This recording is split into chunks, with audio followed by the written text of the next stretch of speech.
आज हम मुआवजा जी को बधाई देना चाहते हैं। उत्तर प्रदेश के कैबिनेट मंत्री, उप मुख्यमंत्री सभी पदों पर रहते हुए आज समाजवादी पार्टी के नेता हैं, उसमें महासचिव भी हैं। आज आपको बधाई मिला है। आपने रामचरितमानस को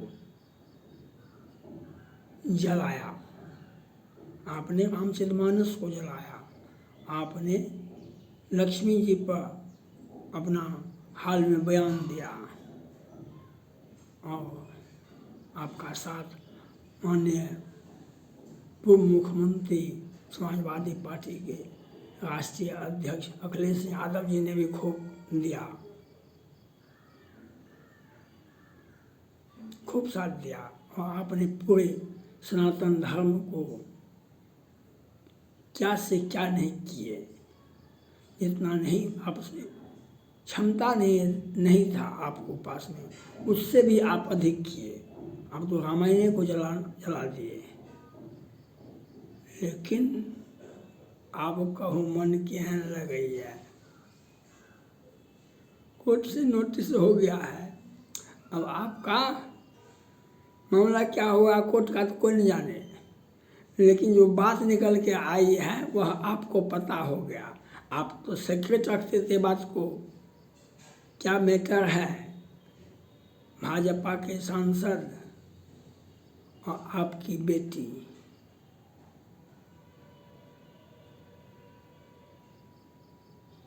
स्वर्णकार, ये तो आपको पता होगा। लाज रखने वाले तो कृष्ण हैं। जब द्रौपदी का चीरहरण हो रहा था, सारा ताकत लगा दिया दुशासन ने, लेकिन चीरहरण नहीं हो सका। राखों हो मोग लाज कृष्ण मुरारी, लाज तो वे रखने वाले होते हैं। लेकिन आपने जो काम किया, आपको बधाई हो। राम भी आए धरती पर, बहुत चंद लोगों को ही मारा, चंद लोगों को ही, रावण को मारा,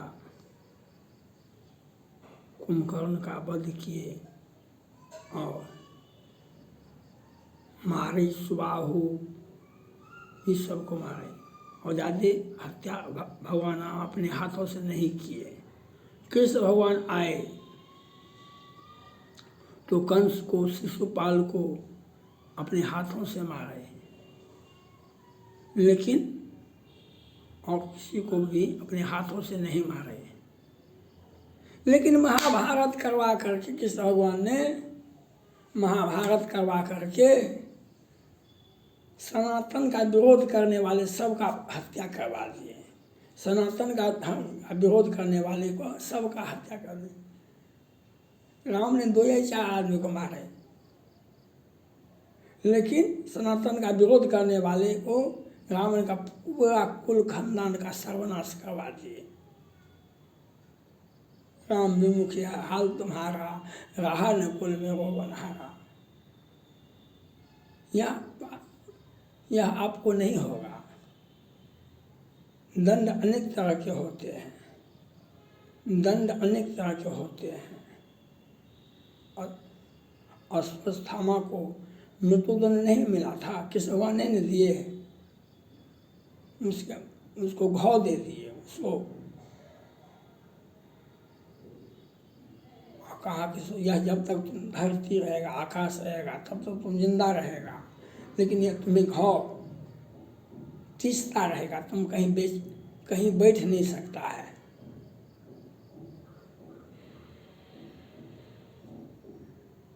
कहीं बैठ नहीं सकता है। सबको मृत्युदंड नहीं देते भगवान। कृष्ण भगवान सबको मृत्युदंड नहीं देते हैं।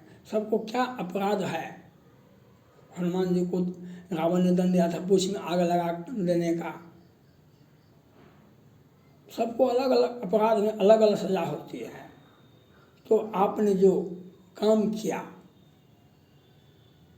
आपने जो रामायण का विरोध किया, आपने रामचरितमानस को जलाया, आपने लक्ष्मी जी पर अपना हाल में बयान दिया।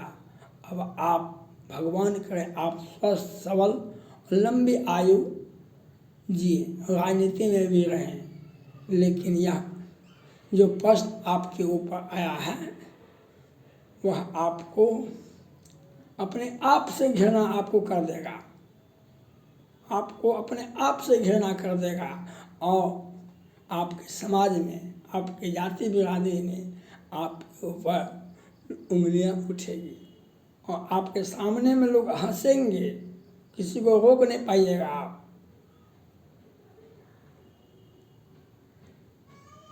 जब महाभारत शुरू नहीं हुआ तो कृष्ण भगवान पहले विदुर जी को भेजे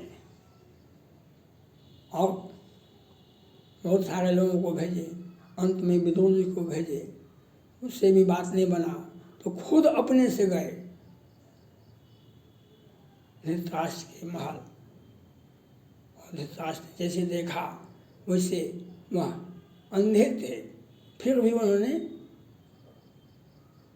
आगे आगे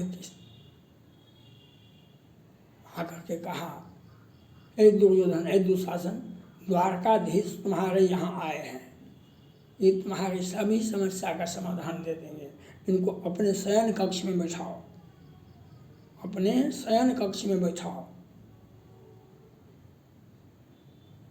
दुर्योधन में दुशासन में बकवास हो गया, वो चाहता था कि हमारे लोग शयन कक्ष में बैठे द्वारकाधीश, वो चाहता था हमारे शयन कक्ष में बैठे, लेकिन कृष्ण भगवान तो जानते थे कि हम बैठेंगे तो हमको बांध देगा ही, तो बैठे नहीं, वो खड़े खड़े चलते रहे, तेजी से चलते रहे।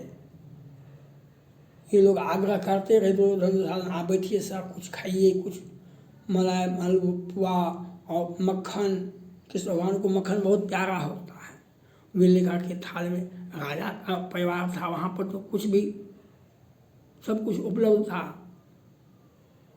कृष्ण भगवान ने कहा, हे दुर्योधन, हम तुम्हें एक बात कहने आए हैं, आदमी है ये सब, तो पांडव जो है आदमी के रूप में पैदा लिया है, जन्म हुआ है आदमी के रूप में, भाई भी है चचा, लेकिन आदमी है, तो इसको 5 गांव दे दो, तुम पूरा हस्तिनापुर रख लो, पूरा हस्तिनापुर रख लो, 5 गांव दे दो, अपना राजा बन करके रहे कि भीख मांग के खाए, आदमी है तो कुछ ना कुछ करेगा। दुर्योधन तो अपना आपा खो बैठे, कहा कि नहीं, आप हमें युद्ध के लिए ललकारते हैं, हम 5 गांव क्या करें, सुई के नोक के बराबर या हम नहीं देंगे आपको, युद्ध के लिए तैयार हैं। कृष्ण भगवान कहते कहते किसी प्रकार से भागे, वह तो दुर्योधन जाता था उसको बांध दे, वह युद्ध का भूखा था, दुर्योधन को अपने बल पर, अपने हथियार पर घमंड था, अपने राजनीति पर घमंड था, लेकिन सब कुछ राम विमुखी है, हाल तुम्हारा रहा न कुल में रोवन हारा, और अंत में क्या ही हुआ, महाभारत में सारे के सारे कौरव मारे गए, सारे के सारे। तो आपने जो रामचरितमानस पर व्याख्या किए, बिहार सरकार के माननीय मंत्री, बिहार सरकार के दोनों पक्षों ने, सभी पक्षों ने, अब तो राहुल गांधी जी भी कहते हैं जनगणना होना चाहिए, जनगणना आपके जाति का भी हो जाएगा, राहुल जी आपके जाति का भी जनगणना हो जाएगा, कितना वोटर आपके पास जनगणना में आता है आपके जाति का, आपको राजनीति करने का क्या औचित्य है, आप अपना जाति का जनगणना करवाइए, तो अपना जाति का जनगणना नहीं करवाएंगे, आपके घर में आग कैसे लगे हम ही माथा में लगाए हुए हैं, हम आपके घर में आग लगाने के लिए बैठे हुए हैं, तो हम जातिगत जनगणना करवाएंगे। इसी लोगों के घर में आग लगे, समाज में आग लगे, इसके लिए इन लोगों का मेथड है, और सनातन धर्म को मिटा के दिखा देंगे, रामायण पर बैन लगा देंगे, रामायण को जला देंगे, बिहार सरकार से लेकर के उत्तर प्रदेश तक अखिलेश सिंह यादव जी, मौर्य जी और ये तमिलनाडु और पूरे तमिलनाडु के डी राजा और स्टालिन साहब।